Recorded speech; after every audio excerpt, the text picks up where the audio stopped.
በምድር ላይ አስገደደው። መጽሐፍ ለዚህ ነው ያዕቆብ ምዕራፍ 1 ያዕቆብ ደግሞ በመልእክቱ ምዕራፍ 1 ቁጥር 16 ላይ እንደዚህ ብሎ ያስቀምጥልናል። የተወደዳችሁ ወንድሞች ሆይ አትሳቱ፣ በጎ ስጦታ ሁሉ ፍጹምም በረከት ሁሉ ከላይ ናቸው፣ መለወጥ በእርሱ ዘንድ ከሌለ በመዞርም የተደረገ ጥላ በእርሱ ዘንድ ከሌለ ከብርሃናት አባት ይወርዳሉ።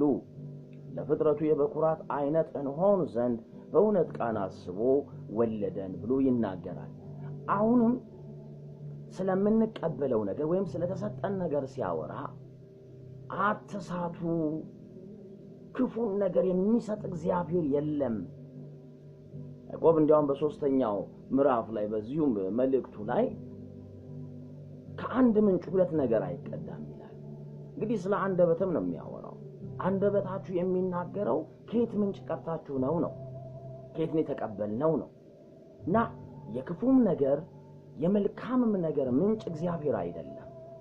ዛሬ አንዳንድ ጊዜ ሰዎች የሚሳሳቱት እግዚአብሔር በክርስቶስ ኢየሱስ ያን ሁሉ ዋጋ ከፍሎ ልበላችሁ ስለ በሽታችሁ ተገርፏል፣ ስለ እርግማናችሁ ርግም ሆኗል፣ ስለ ሞታችሁ ሞትን በሞት ድል ነስቶ ይወሰጥቷችኋል። እናንተ እግዚአብሔር በክርስቶስ ሆናችሁ እናንተ እግዚአብሔር ብሩካን ናችሁ። ሰይጣን ማይንዳችሁን ኮራፕት ያደርገው። የተሰጣችሁን በእምነት ተቀበሉት፣ በእምነት ተናገሩት። ቃል ዘር ነውና መንገዳችሁ ላይ ይበቅላል። በሌላ አማርኛ እግዚአብሔር የክፉ ነገር ምንጭ አይደለም።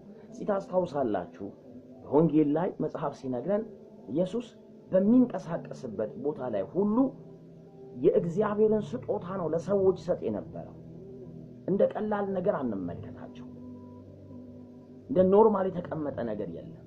ኢየሱስ አንድ ጊዜ አንድ አይነ ስውር ሌሎችም አይነ ስውሮች አሉ አገኘና እንዲህ አለው፣ ምን ላደርግልህ አለ። ምን ላደርግልህ ትወዳለህ? ምን ትፈልጋለህ? እንዳትረሱ ኢየሱስ he's a prophet, major prophet ማለት ኢየሱስ ነው። ያው እንግዲህ ሜጀር የሚባል ነገር ስለምሰማ ማለት ነው። ዲዘርን ያደርገውን ብላችሁ ታስባላችሁ እንዴ?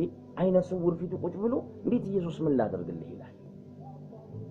የሚፈልገውን ፍላጎት ሰውየው ከልብ ውስጥ አውጥቶ መናገር ስለነበረበት ኢየሱስ የስጦታ ችግር የለበት። አንድ ነገር ነው ያለው፣ ሰው ሁሉ እያየ ይመላለሳል። ኢየሱስ አንተ ውስጥ የፈውስ አቅም አለ፣ አይኔን ከፈተልኝ አይዘንዳል። ኢየሱስ ምንም ክርክር አላበዛ። ባክግራውንድ እንዲህ ነው እንዲህ ስላጠፋ ነው እንዲህ አስሎንክ ነው ኖ አላለው። እወዳለሁ አለ። ሰውየውም አጥርቶ ማየት ጀመረ ይላል። ልውሰዳችሁ ዮሐንስ ወንጌል ምዕራፍ 11 ያን ኢየሱስ የሚወደው ቤተሰብ ውስጥ የሞተ አልዓዛር ነበር።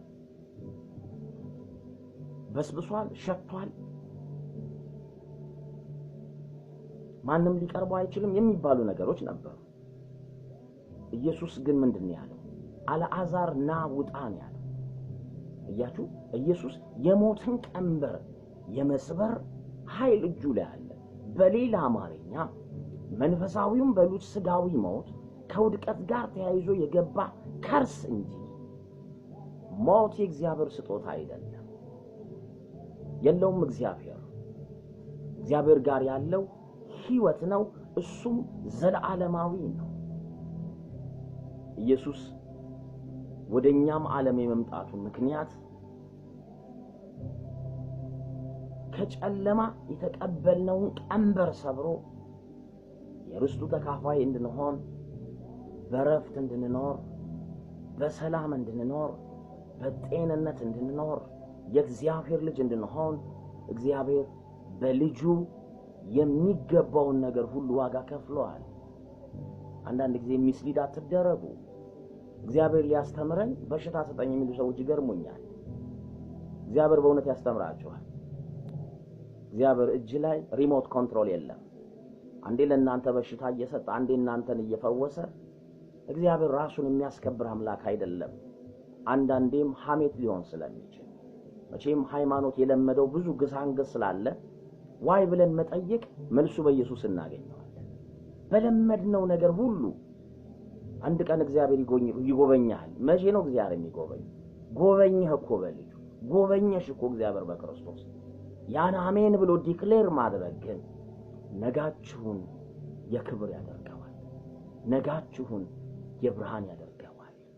እግዚአብሔር ከስጦታ ሁሉ በላይ የሰጠን የሚወደው ልጁን ነው።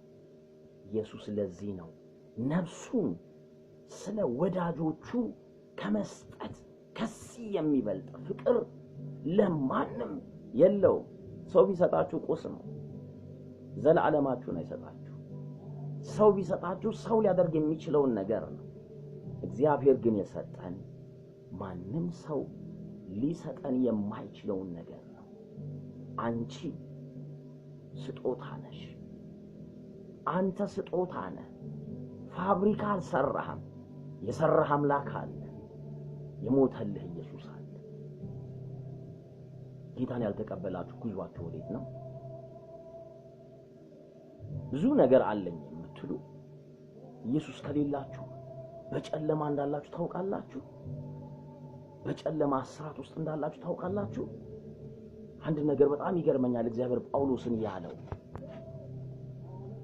ሐዋርያት ሥራ ምዕራፍ 26 ቁጥር 16 አካባቢ መጽሐፍ ሲነግረን እንደዚህ ብሎ ይነግረናል።